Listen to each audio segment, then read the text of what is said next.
I wanted to show this picture done by Christine Dennett Casara for me.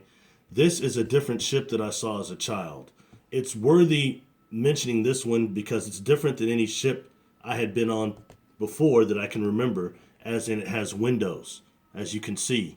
Most of these ships are organic in nature, sentient, and do not have windows. But this one did, so I wanted to know why.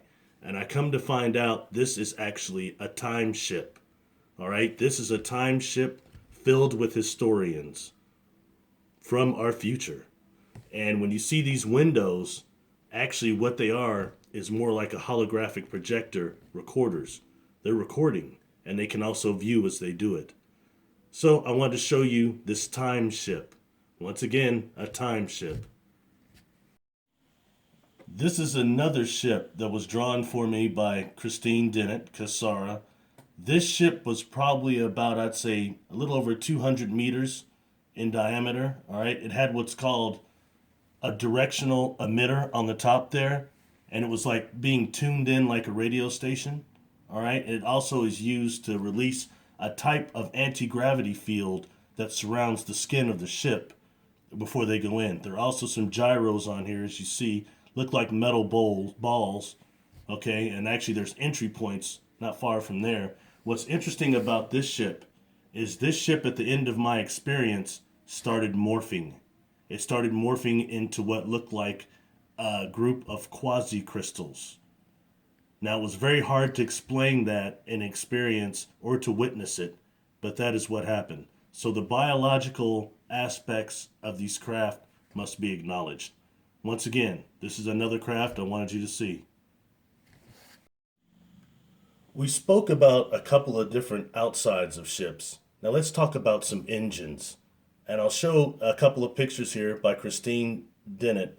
This is an engine I've seen, all right? This is when it's deactivated, all right? What is noteworthy about this engine is that these quasi-crystals emitted a type of bioluminescence from the inside out, or chemical luminescence, all right? And they were about 9 feet tall by about 3 feet wide. This engine was large. When it was activated, the crystals start spinning. There's a very deep hum that almost sounds like I think a bull roar is what it's called. Like the doggone tribe elder swings once a year at that ceremony. It makes a very deep bass sound. This is when it is actually in activation.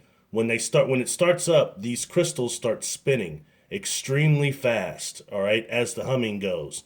Now, when I was witnessing this, I was told by my guide that this engine is not just, the hum I was hearing was not just capable of healing astral bodies, but it was capable of healing human flesh. So this is an organic healing device. They also told me it didn't just power Legion ships, it can power small planetoids. So this is one engine I've seen. I thought you'd find it interesting as it deals with the healing factor once again. Just remember there was bioluminescence inside of these crystals, so they were glowing. Not something that Earth crystals do. Thank you.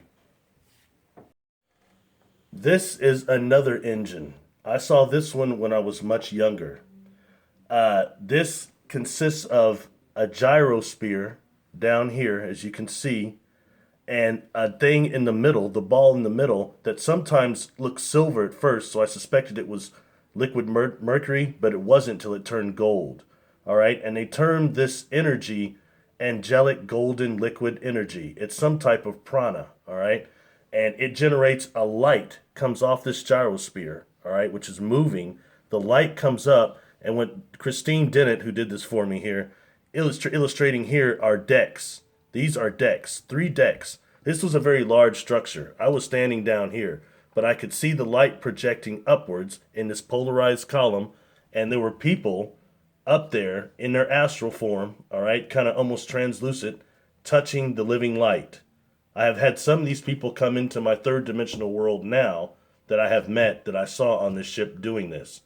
At the top of this, you'll notice a large black box.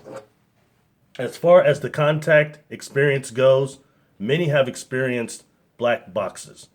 This one is similar, called to inertial damper. is what they referred it to as me, and it's used to release the anti-gravity field around the ship. So that's the black box, the gyrosphere, the decks. This is an engine of a very large ship where I've seen other experiencers. Thank you. In conclusion, we've discussed the ships, both the internal and external of various craft. Let's talk a little bit about the external, all right, and what they're actually composed of. All right, first of all, these craft are sentient, a lot of them, all right, meaning that they're sentient, they have a symbiotic relationship with the crew, as some of them are also composed of DNA from the crew. So what we have is several different aspects. For the metal part of these ships, we have also what is a quasi-crystal compound that is mined on planets that are devoid of Van Allen belts and sometimes atmospheres. Such planets, the metals on those planets are bombarded by a rate of solar radiation and cosmic rays unknown here on Earth. That makes their durability completely different. All right. After this is combined, a lot of times what I would say it's similar to a mushroom spore. You notice how mushrooms are actually shaped on the top if you remove the stalk from them. They look very similar, and what they also look like on the inside, the tunnels that are in mushrooms. All right, these are then grown. These combination of quasi compound is then grown in deep space over a micro wormhole, over a black hole. That is why part of the engine itself is built around a black hole. And when someone touches the living light off one of these, like even similar to this engine here, when someone touches this light, they have said often it seems like it turns into a wormhole. That is why. That is a part of the engine and how it has grown over this in deep space. All right?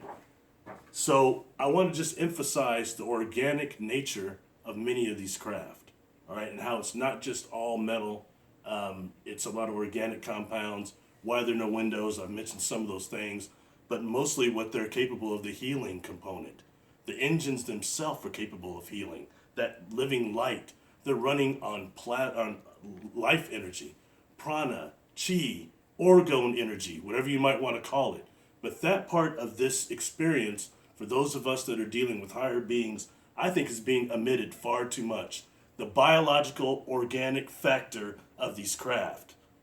So I just want to put that out. Maybe it will spur some memories for some.